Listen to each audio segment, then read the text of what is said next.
இந்த big Boss season 9 வந்து திவாகர் நடிப்பு ராட்சஸ்ன்னு நீங்கள் நல்லா கவனிச்சிங்கன்னா ஒரு விஷயம் நல்லா புரிஞ்சுக்கலாம்.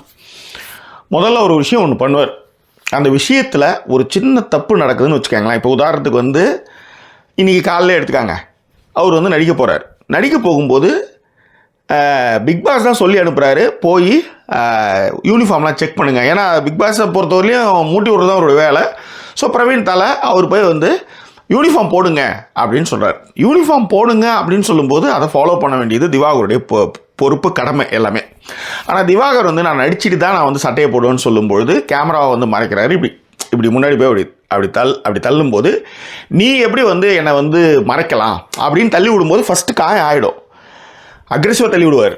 ஓகே, கேட்டால் அதுக்கு அடுத்தது அவர் வந்து பேசும்போது சொல்லுவார், நடிப்புனா எனக்கு உயிர், அதை நீ தடுக்கும்போது நான் அப்படி ஆபிட்டேன்ற மாதிரி அதுக்கு வந்து சப்பக்கட்டு கட்டுவார். ஆனால் என்னென்னா நீ என்ன சொல்கிறது நான் என்ன கேட்குறது அப்படின்றது ஒன்று. ரெண்டாவது அவருக்கு வந்து அந்த ஜாதி அந்த ஏற்றத்தாழ்வுகள்லாம் அவர் வந்து ரொம்ப விரும்புகிறவர், லைக் பண்ணுவார். அதனால தான் வந்து கானா வினோத்துக்கிட்ட வந்து நீலாம் ஒரு ஆள் என் செருப்புக்கு சமம், உங்கள்கிட்டலாம் பேசுகிறதுக்கு ஒரு தகுதி தராதானம் வேணும் அப்படின்னு பேசுகிறதுலாம் அதுக்கு தான் வச்சுக்காங்களா. ஆனால் அதை மாற்றி பேசுவார். அது ரொம்ப கிளவரான ஆளுன்றதுக்காக சொல்ல வரேன். ஸோ தள்ளி விட்டதுமே அது ரத்தம் வருது, அது உள்ளார வந்து நம்மளுக்கு வந்து ஒரு லேயர் இருக்கும், அதில் அப்படி தள்ளி விட்டோம்னா ஒரு கீச்சோம்னா அது ஊர் பக்கம் பீத்தோல் சொல்லுவாங்க, அதுக்கு உள்ளார வந்து ஒரு வெள்ளையே தெரிஞ்சுன்னு அவர் போய் பிரவீன் போய் சொல்லுவார். ஸோ திவாகர் ரொம்ப கிளவராக என்ன பண்ணுவார், அது ஆரம்பிக்கும் போது என்ன பண்ணுவார்னா கிழிச்சிட்டு அவர் வந்து சொல்லும்போது ஒரு 2 பேர் 4 பேர் வந்து நியாயம் கேட்குறது வராங்க, அவர் பக்கம் தப்பு இருக்குன்னு போது அதை அழகாக மாற்றுறதுக்கான வேலையை பண்ணுவார்.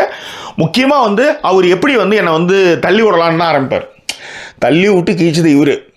ஆனால் அவர் என்னை தள்ளி விட்டாருன்னு அதாவது தள்ளி விட்டார் திரும்ப சொல்லி பிரவீன் வந்து சொல்ல வர்றதை சொல்ல விடவே மாட்டார். முக்கியமாக வந்து சபரி வந்து என்ன நடந்ததுன்னு கேட்கும்போது திரும்ப ஏன்னா பதட்டமாக அவருக்கு வந்து ஒரு ஹோல்டுக்காக வெயிட் பண்ணிகிட்டே இருப்பார். அந்த ஹோல்டு எங்கேருந்து வரும்போது அப்போ தான் வந்து கனி என்ன பண்ணுவாங்கன்னா, இந்த ஹோல்டுன்றது வந்து யார் மேலே பழி போடணும், இல்லை அந்த விஷயத்தை பெருசாகணும், அதான் அவருடைய வேலை. ஸோ கனி என்ன பண்ணுவாங்கன்னா, ஆனால் இந்த மாதிரி நடிக்கிறது வந்து என்ன வேணாலும் பண்ணுங்கள், அப்பப்போ சட்டையை கைட்டு பண்ணுறது வந்து சரியாக இல்லை, நீங்கள் சட்டையை போட்டு கூட சட்டை இல்லாமல் பண்ணுறது சரியில்லை, அதுக்கப்புறம் உங்கள் விஷயம், இது வந்து என்னுடைய தாட் ப்ராசஸ் அவ்வளோதான், இதுக்கப்புறம் இதை ஃபாலோ பண்ணாமல் போகிறாங்க, இது என்னோடய சஜஷன் அப்படின்னு தான் அவங்க சொல்லுவாங்க.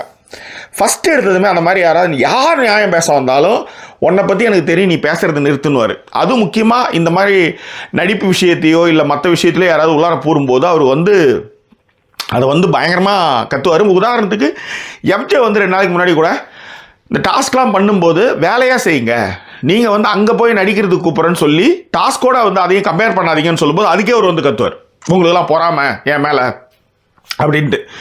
இதே வார்த்தையை வந்து என்னுடைய புகழுக்காகவும் என்னுடைய புகழ் வெளிச்சத்துக்காக தான் வினோத் வந்து என்கிட்ட பேசிகிட்டு இருக்காருன்ற ஒரு விஷயத்தையும் முன் வச்சார். அதை வந்து விஜய் சேதுபதியும் கண்டிச்சார். அப்படிலாம் வந்து மாய கண்ணோட்டத்தில் இருக்காதீங்க, வெளியே வாங்க அப்படின்ற மாதிரி அதை கண்டிச்சார்.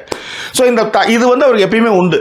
அப்போ கனி வந்து அது மாதிரி பேசும்போது இப்போ எதிராளி ஒருத்தவங்க வந்துட்டாங்கன்னா அவங்கள ஏதாவது ஒன்று செய்யணும். அதுக்கு வந்து குண்டா அவர் வந்து யூஸ் பண்ணுறது என்ன அப்படின்னு பார்த்தீங்கன்னா, ஃபஸ்ட்டு வந்து ஒன் சைடாக பேசுகிறீங்கன்னு, ஏன்னா அவங்க நியாயத்தான் கேட்க வந்திருப்பாங்க, ஒன் சைடாக பேசுகிறீங்க முதல்ல அப்படின்னு சொல்லுவார்.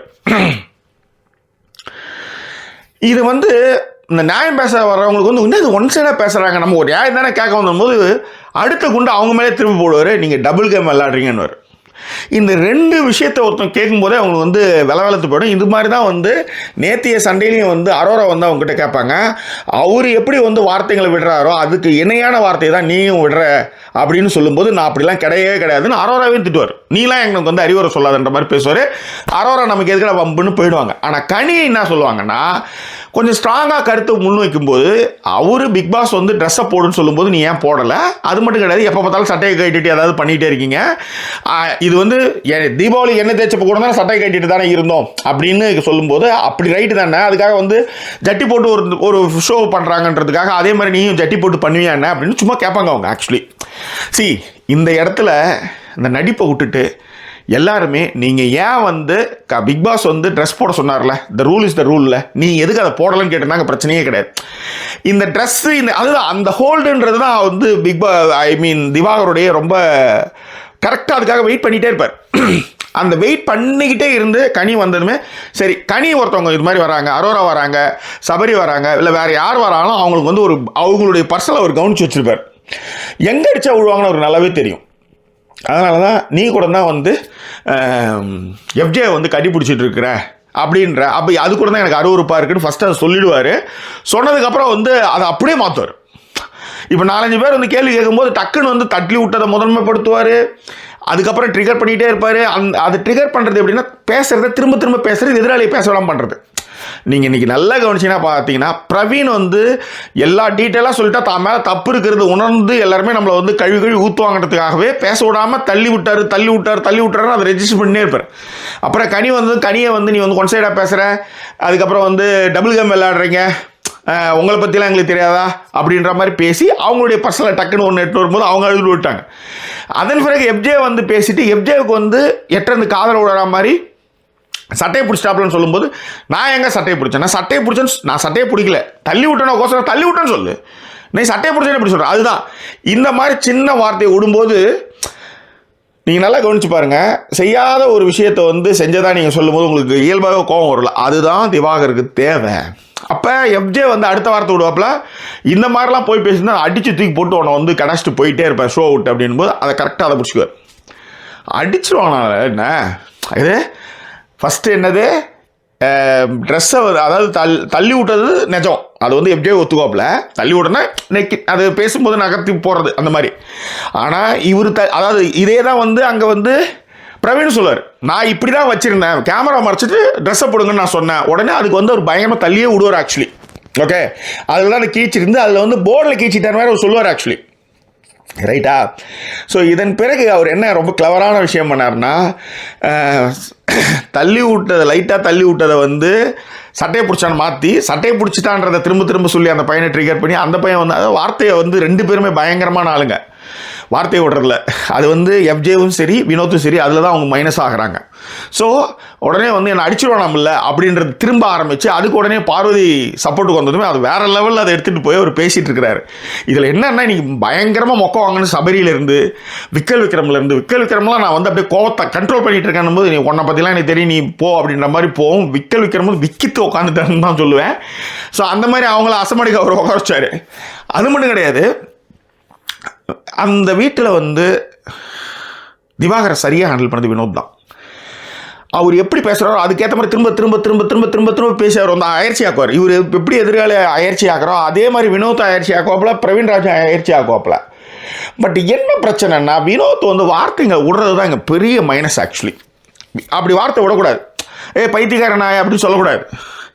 அவர் என்ன வார்த்தையை திரும்ப திரும்ப அவர் எதிர்க்கே பேசிகிட்டே இருக்கு. இப்போ அவர் இன்றைக்கி வந்து அவர் நடிக்க வந்தார்ல, பின்னாடி போய் பாட்டு பாடினீங்களே, அவ்வளோதான். அவர் அப்படி ஹேண்டில் பண்ணிங்கன்னா பிரச்சனையே கிடையாது. இன்றைக்கி எஃப்ஜே வந்து கரெக்டாக பேசுனதெல்லாம் கரெக்டு. ஆனால் என்ன சொல்லிட்டு அடிச்சு போட்டு நான் வந்து ஷோ விட்டு போவேன்னு சொன்னேன், வீக் ஆகிடுச்சா. ஸோ திவாகர் வந்து அந்த மாதிரி பண்ணும்போது ரொம்ப கவனமாக இருந்து அதை சரியாக பண்ணுறதுக்கு அங்கே ஆள் கிடையாது. வினோத் அழகாக பண்ணார், அவனும் வார்த்தை விடுறார். ஸோ அதுதான் பிரச்சனை. இதுதான் வந்து நம்ம திவாகருடைய ஸ்ட்ராட்டஜி, இதுதான் அவருடைய மைண்ட் செட்டு, இதுதான் அவருடைய விஷயம். எல்லாத்துக்கு பின்னாடி என்னென்னா விஜய் கேப்பார், நாங்கள் 2 பேர் அக்காவாக பேசிகிட்டு இருக்கேன், நீ கட்டி பிடிச்சிட்டு இருக்க அப்படின்னு சொல்கிறது வந்து எப்படி தப்பு. அப்போ நீ கூட தான் வந்து எல்லாத்தையுமே முத்தம் கட்டிகிட்டு இருக்க, கட்டிப்பிடி ரீல் பண்ணலான்னு சொல்லிட்டு இருக்க. நீ இங்கே கேம் விளையாட வந்தியா நடிக்க வந்தியா? பர்ஃபார்மன்ஸ் பண்ணுங்கள், எல்லாருமே அவங்களுடைய திறமையை காமிங்கன்னு சொன்னால் நீ டெய்லி அதாவது ரூலை மீறி நீ பண்ணுவியான்றதான் அங்கே கேள்வி. இந்த கேள்வி அங்கே யாருமே சரியாக கேட்கல. அதனாலே வந்து அந்த காலையில் அந்த செயல் வந்து நீர்த்து போச்சு. பிரவீன் ராஜுக்கு கையில் வந்து கீச்சு வச்சுட்டாருன்னு வச்சுக்காங்களேன். அதில் கூட வந்து எப்படி அது ரொம்ப அழகாக ஸ்மார்ட்டாக அதை மாற்றுவார். அந்த மாத்திர விஷயத்தை வந்து மென்னி பிடிக்கிற மாதிரி பிடிக்கணும், இல்லை அவர் புறக்கணிக்கணும். ஆனால் அவரை பாவம் பண்ணி அதனால தான் நீ வந்து எஃப்ஜே வந்து சபரிக்கிட்ட வந்து பயங்கரம் கத்திட்டு இருப்பேன். எதுக்கு அவர்கிட்ட பேசுகிறேன்? அவர்கிட்ட பேசி அவர் புரிஞ்சு என்னைக்காவது வந்து நான் பண்ணது தப்புன்னு ஒத்துக்க போகிறாரு? கிடையாது. அப்படி இருக்கும்போது நீ எதுக்கு அவர்கிட்ட பேசுகிற? அவர்கிட்ட நீ பேசும்போது என்ன பண்ணுறாருன்னா நிறைய விஷயங்களை உள்ளடக்கி அவர் வந்து அதை வந்து ரெஜிஸ்டர் பண்ணிகிட்டே இருக்கிறாரு. அதை புரிஞ்சுக்கோ அப்படின்னு சொல்லுவாங்க. சபரியும் சரி பிரவீன் ராஜும் சரி நல்லா வேஷம் போட்டுட்டு இருந்தீங்கன்னா உண்மையிலே நீங்கள் 2 பேருமே நாடி தான் போயிட்டுருப்பீங்க.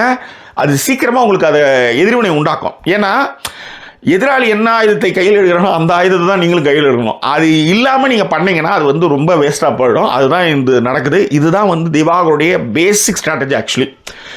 அவர் செய்யறது அது சரின்றதை நிறுவனத்துக்கு ட்ரை பண்ணிகிட்டே இருப்பார். அப்போ எதிராளியை ட்ரிகர் பண்ணி அவங்க மேலேயே வந்து அக்யூசேஷன் வைப்பார். அது அவங்க அலண்டு போகிறது தான் அவருக்கு வந்து அது பிடிக்கும். அதுக்கு பார்வதி மாதிரியான ஒரு சப்போர்ட் வரும்போது இன்னும் வேறு மாதிரி வீர் கொண்டு எழுவார். இந்த பிரச்சனையெல்லாம் நடக்கும்போது ஒரு கேரக்டர் பின்னாடியே இருக்கும். அந்த மாதிரி நேரத்தில் பார்த்தீங்கன்னா அங்கே கலையரசர் இருப்பாப்புல. அதுதான் மேட்ரு. ஸோ இதுதான் நான் சொல்ல வந்த விஷயம். உங்கள் கருத்துக்களை பின்னோட்டங்களை தெரிவிடுங்க. மீண்டும் வேறொரு எபிசோட் உங்களை நான் சந்திக்கிறேன். அதோட நன்றி கூறியோட விருது உங்கள் ஜாக்கி சேகர். நன்றி, வணக்கம்.